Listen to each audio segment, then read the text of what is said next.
প্রধানমন্ত্রীর আশাকে কেন্দ্র করে তড়িঘড়ি করে চলছে বিশালকর বাইপাস সড়ক নির্মাণের কাজ। শুক্রবার গভীর রাতে প্রচণ্ড ঝড় বৃষ্টির মধ্যেই শুরু হয় এই কার্যক্রম।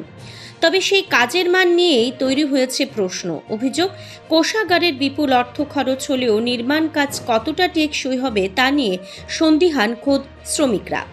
সংবাদ মাধ্যমের প্রতিনিধিরা ঘটনাস্থলে পৌঁছালে সরে যান দায়িত্বপ্রাপ্ত আধিকারিকরা। অনেকে দাবি করেন মিডিয়ার সামনে কথা বলার অনুমতি নেই তাদের। এইদিকে শ্রমিকদের মুখে উঠে আসে চাঞ্চল্যকর তথ্য। তারা স্পষ্ট জানিয়ে দেন কাজের মান ঠিক রাখা সম্ভব হচ্ছে না। সাংবাদিকদের পরিস্থিতি টের পেয়ে ঠিকাদাররাও স্থান ত্যাগ করেন।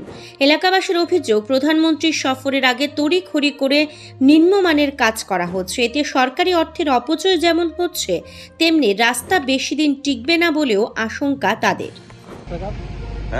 রাস্তার কাজ করতে প্রাইম মিনিস্টার আসবে, প্রাইম মিনিস্টার আসবে, প্রধানমন্ত্রী আসবে।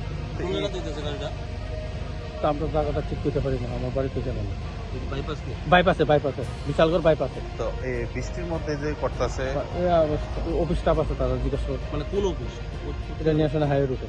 হয়তো মানে বৃষ্টির তারা কি এখন হয়তো আছে গাড়িতে। মানে বৃষ্টির মধ্যে এই কাজ করা যায়, এরকম ভাবে পিস করা যায় না। ওরা হয়তো গাড়িতে আছে, তো তারা আপনারা তো শ্রমিক নাকি? আমরা তো যেমনি বলবো এমনি করতে। আপনার কি মনে হচ্ছে যে এই বৃষ্টির মধ্যে কাজটা ঠিক হচ্ছে কিনা? প্রাইম মিনিস্টার আসবে বৃষ্টিতে কাজ করার জন্য বলছে। না মানে অফিস থেকে বৃষ্টির মধ্যে কাজ করা যায়নি, মানে পিস হয়নি। অফিস স্টাফ আমরা বলছে কি করবে বলুন। না আপনারা তো শ্রমিক, আপনারা কি বুঝতে পারছেন যে বৃষ্টির মধ্যে পিসটা বয় কিনা? পিসটা তো বয় না ঠিকভাবে।